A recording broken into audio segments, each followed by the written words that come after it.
Hindi cinema में एक ऐसा हीरो हुआ था जिसका चार्म हॉलीवुड तक था और वहां के फिल्म मेकर्स इस हीरो को मनाते ही रह गए कि हमारे यहाँ आओ तो हम तुम्हें और बड़ा बना देंगे। लेकिन ग्रीन एवर देव साहब ने मना कर दिया। जब देव साहब मुंबई आए थे उनकी जेब में सिर्फ 30 रुपए थे।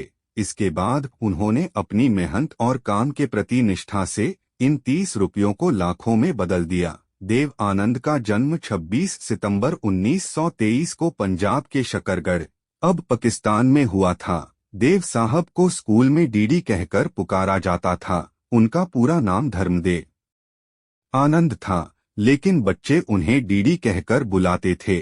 फिल्मों में कदम रखने से पहले बीए की डिग्री प्राप्त करने के बाद उन्होंने नेवी में भर्ती का प्रयास किया था, लेकिन असफल रहने के बाद उनके पिता ने इन्हें अपने ही ऑफिस में क्लर्क के काम पर रख लिया। लेकिन किस्मत को कुछ और ही मंजूर था और देव आनंद 22 साल की उम्र में मुंबई आ गए। वहां से उनका सफर कुछ ऐसा शुरू हुआ कि वो एक मिसाल बन गए। देव साहब की हिट फिल्म काला पानी में उन्हें काले रंग का कोट पहनने से रोका गया, क्योंकि काले रंग के कोट में वे इतने हैंडसम लगते थे कि ये डर था कि कहीं लड़कियां उन्हें देखकर छत से न कूद जाएं। करियर शुरू करने के 2 साल बाद ही वर्ष 1948 में फिल्म विद्या की शूटिंग के दौरान उन्हें सुरैया से प्यार हुआ।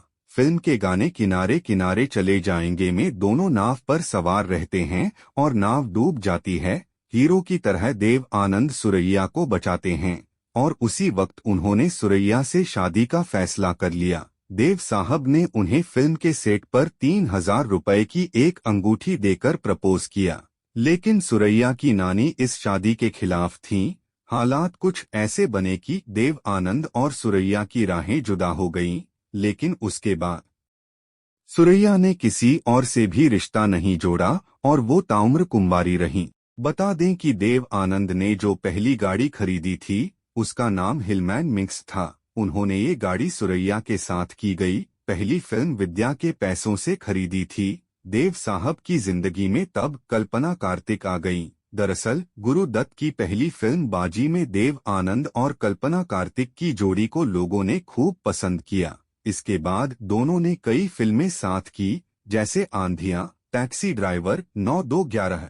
इसी दौरान दोनों के बीच प्यार हुआ और फिल्म टैक्सी ड्राइवर के बाद दोनों ने शादी कर ली। फिल्म ज्वेल थीफ में उन्होंने जो केप पहनी थी वह कोपेनहेगन से मंगवाई गई थी।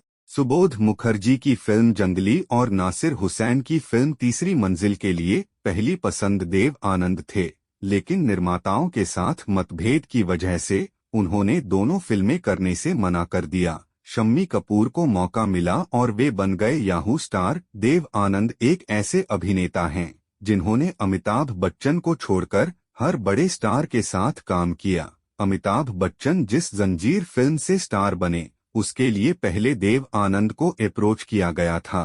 देव साहब की फिल्म हरे रामा हरे कृष्णा में उनकी बहन का रोल करने के लिए कोई स्थापित अभिनेत्री तैयार नहीं थी। कई नई लड़कियों के स्क्रीन टेस्ट के बाद भी उन्हें मन मुताबिक चेहरा नहीं मिल रहा था। उसी दौर में एक दिन वे एक पार्टी में जीनत अमान से मिले। वे मिस एशिया का खिताब जीत कर आई थीं।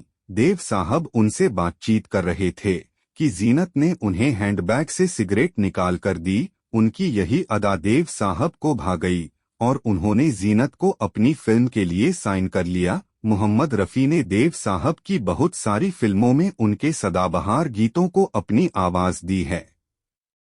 देव आनंद ने भी रफ़ी के लिए गाना गाया है। इन दोनों ने वर्ष 1966 में बनी फिल्म प्यार मोहब्बत में साथ में गाया था। देव आनंद ने एक बार रफ़ी की पुण्यतिथि पर आयोजित समारोह में लोगों से इस राज को साझा किया था। उन्होंने बताया था, मैंने कभी गाना नहीं गाया, लेकिन रफ़ी के गाने प्यार मोहब्बत के सिवा ये जिंदगी क्या जिंदगी में जो हुर्रे हुर्रे है वह मेरी आवाज है, मैंने बस उतना ही गाया। 4 बार फिल्म फेयर पुरस्कार जीत चुके देव आनंद को भारतीय सिनेमा में उल्लेखनीय योगदान देने के लिए वर्ष 2001 में भारत सरकार ने प्रतिष्ठित पद्म भूषण सम्मान से नवाजा।